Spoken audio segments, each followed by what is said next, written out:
Europe 1, il est 6h46. Europe 1 vous répond avec Maxime Switek. Les soldes, c'est donc le sujet du jour. Bonjour Pascal Ebel. Bonjour. Vous êtes directrice du département consommation du Crédoc. Vous auscultez la manière dont nous consommons, notamment donc pendant les soldes d'été qui se terminent aujourd'hui.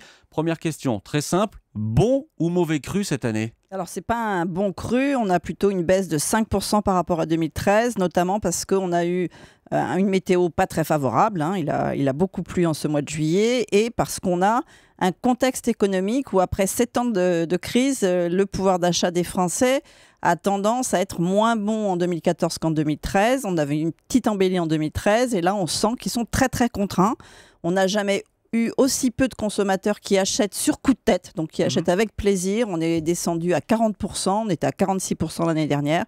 Donc on a un contexte économique qui est très très peu favorable à des soldes cette année. Alors on va voir ce qui se passe dans les différents secteurs, mais ça veut dire qu'aujourd'hui on ne se fait plus vraiment plaisir pendant les soldes, en tout cas moins plaisir pendant les soldes ? Oui, là, il y a vraiment une baisse du plaisir pendant les soldes, notamment parce qu'on a eu à la fois une augmentation des promotions. Avec la loi de modernisation économique, on peut plus facilement faire de promotions, mais aussi on a eu les soldes flottants, les sites de vente privée, les sites de déstockage qui font que les consommateurs profitent moins de cet événement-là qui avant était une fête de la consommation, qui était un rituel, et ils vont vraiment parce qu'ils ont besoin de se rééquiper, notamment pour les enfants, des achats de vêtements pour enfants. Ceux qui font le plus les soldes sont les familles actives avec des enfants. Quels sont les secteurs qui ont le moins bien marché cette année pendant ces Alors soldes c'est vraiment d'été ? l'habillement qui est celui sur lequel on a le plus de soldes, une part de soldes qui est très très importante.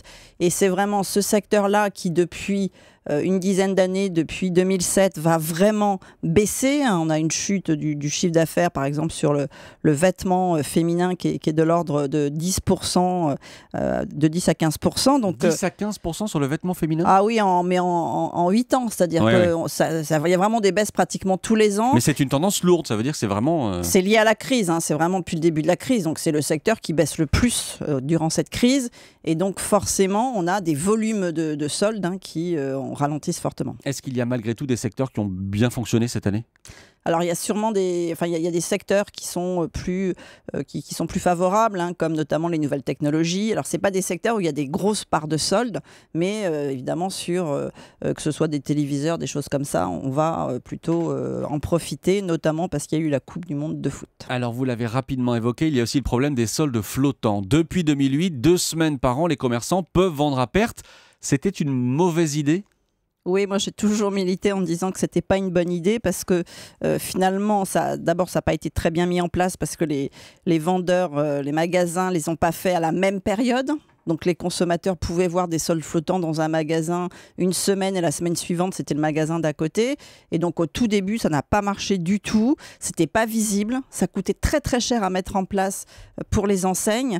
Et finalement, le consommateur avait l'impression qu'il y avait des soldes toute l'année. C'est un peu comme ça en Angleterre. Et finalement, ça ne rend pas cet événement-là festif et c'était pas un moment attendu comme on avait dans les années 2000 où les gens, vous vous souvenez, prenaient une réduction, une RTT le mercredi, le premier jour des soldes. Alors, sauf que ça va rechanger à partir de janvier prochain. Voilà. Plus de soldes flottants, ça va clarifier les choses ? Oui, je pense qu'on va revenir à un système qui sera plus simple, où finalement on saura qu'il n'y a que deux périodes de soldes, en fin d'hiver et en début d'été, et que finalement ça va permettre de revenir dans un système où on attendra cette période, même si on a quand même toujours de systèmes à la fois d'Internet qui progresse beaucoup et des promotions qui sont toujours plus favorables qu'avant 2008. Eh bien, Internet, on va en parler justement. Les soldes ont cartonné sur Internet. Certains sites affichent des progressions de plus 10, plus 15% par rapport à l'an dernier. C'est colossal. Ça suit d'ailleurs d'autres progressions qui étaient déjà colossales. On a une idée du moment où ça va s'arrêter, cette explosion de l'Internet. Quand est-ce que ça va devenir mûr, entre guillemets ? Ah là, sur l'habillement, par exemple, ça fait que progresser la part d'Internet dans les achats. On est à 14% des achats d'habillement qui se font sur Internet.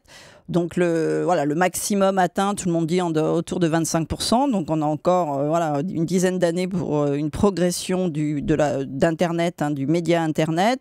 On voit qu'il y a des nouvelles formes qui se développent, c'est-à-dire que Internet se modernise chaque jour. On va avoir la logistique qui s'est beaucoup améliorée, le coût qui baisse. On va avoir des colis qui vont être mis en bas des immeubles, etc. Donc la progression d'Internet, on en a encore pour au moins une dizaine d'années avant que ça se stabilise, et on peut avoir des innovations qui continuent à le faire progresser. On achète sur un smartphone aujourd'hui, donc on peut imaginer tout ce que l'on veut pour que ça continue de progresser encore. Et du coup, en effet, il y a plus 11% de ventes sur Internet en solde cette fois-ci. Plus 11% cette année, c'est un cauchemar pour les boutiques traditionnelles. Oui, bien sûr, les boutiques traditionnelles sont obligées aujourd'hui, notamment d'essayer d'être aussi sur Internet, en fait. Ils sont obligés de se regrouper. Et ce qui s'est passé dans l'habillement, c'est qu'au démarrage, personne n'y allait. Le jour où il y en a un qui va, tout le monde est obligé d'y aller parce qu'on est visible en étant sur ce site. Et c'est bien d'avoir les deux, et le magasin et être sur Internet. Est-ce que vous avez une vision précise de qui achète sur Internet? Est-ce que c'est encore une population plutôt jeune, etc. ou est-ce que ça s'est complètement généralisé? Non, c'est vraiment quand même concentré dans les familles. C'est pas les jeunes, c'est bien parce que les jeunes ont des vrais problèmes de pouvoir d'achat. Ils sont plus touchés par la crise que les catégories qui ont plutôt entre 40 et 50 ans et qui ont plutôt des enfants. Il y a vraiment, pour les ménages qui ont des dépenses plus importantes avec les enfants, où on renouvelle beaucoup plus l'équipement de la personne, les chaussures, les vêtements, c'est vraiment cette catégorie-là. Et les catégories les plus modestes qui en auraient le plus besoin sont ceux qui vont le moins, parce que finalement, ils sont tellement contraints dans leur budget qu'ils ne font pas les soldes. Et donc, on a plutôt des femmes. Les femmes achètent beaucoup plus d'habillement que les hommes. Ça reste toujours vrai. Il y a une différence qui se fait sur ces achats-là. Et comme les femmes sont celles qui sont aussi les plus attentives au prix et qui font un peu plus attention, eh bien, on a une période qui n'est pas très favorable sur ces soldes de cette année 2014. Je reviens, Pascal Ebel, sur ce que vous disiez au tout début de cette interview. Les soldes ne sont plus la fête que l'on attendait il y a encore peut-être 5, 10 ou 15 ans. À terme, est-ce que vous pensez que les soldes pourraient purement et simplement disparaître ? Je ne crois pas, parce que là, d'avoir enlevé les soldes flottants, ça va permettre de redonner un petit peu de vie à ces soldes. On en parle beaucoup, c'est quand même un événement médiatisé. La preuve, on est là ce matin pour parler de la fin des soldes. Donc finalement, on peut retrouver cet engouement, notamment sur d'autres formes de soldes. Ça gagne d'autres secteurs. On a vu l'automobile faire des soldes.